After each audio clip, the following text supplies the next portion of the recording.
All right, next up we have Bruce. Come on up. Thank you.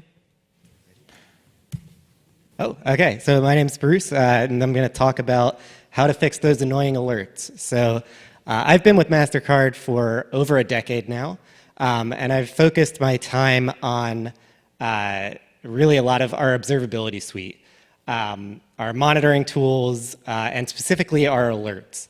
And the reason that I got invested in this topic was during our transition from monolith to microservice. So I'm sure a lot of you have done this, but as you get more microservices, you have more infrastructure, you have more points of failure, so you need to develop more alerts.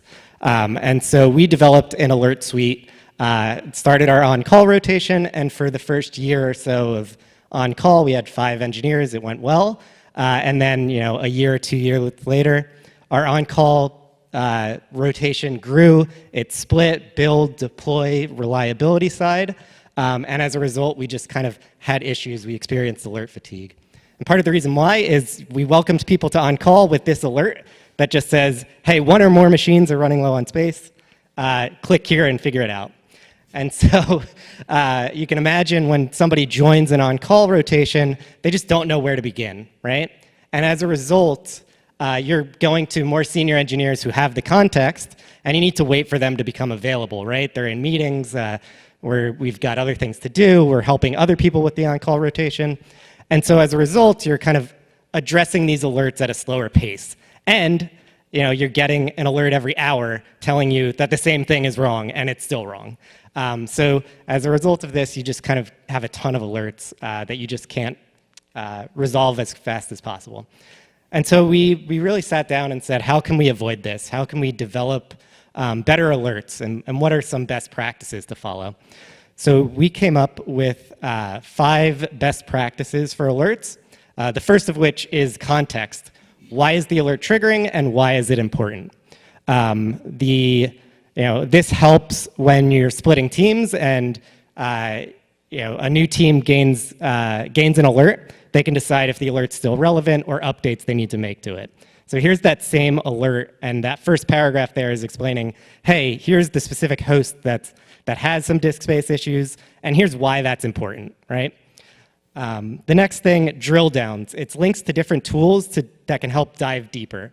So you can tell the on-call engineer, oh, great, there's disk space issues. What service is causing this, or just what folder is causing it? Click here to find more information. And so here you can see just a disk space diagnostic dashboard. Click right in there, and you can get started investigating the issue. And just helpful for identifying what's wrong there. Then the next thing, I'm sure everybody's familiar with this, is a resolution playbook. What are specific actions to take to fix the issue? So if it's a disk space issue and a service is bad, how do you restart the service? Maybe you need to file a ticket. Here's a link directly to Jira. And so that's this third paragraph here. Here's a way to file a ticket in Jira. Here is kind of, you need to expand the disk. We use Terraform. Here's where you can issue that pull request. So it's providing that feedback directly to the engineer.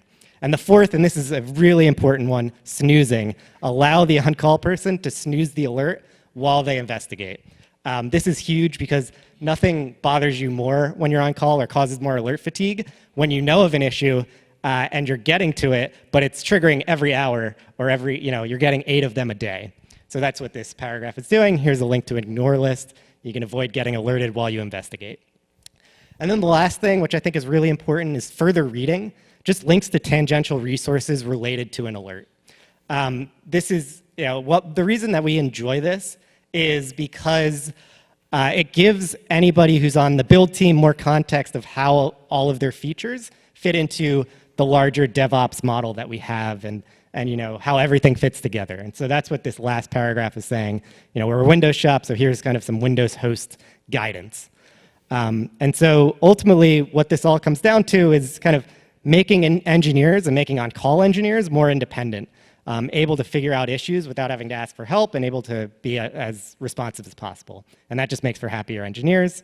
And so, in summary, just to sum this up in one sentence, It's any resource or context required to address an alert is mentioned directly in the alert itself.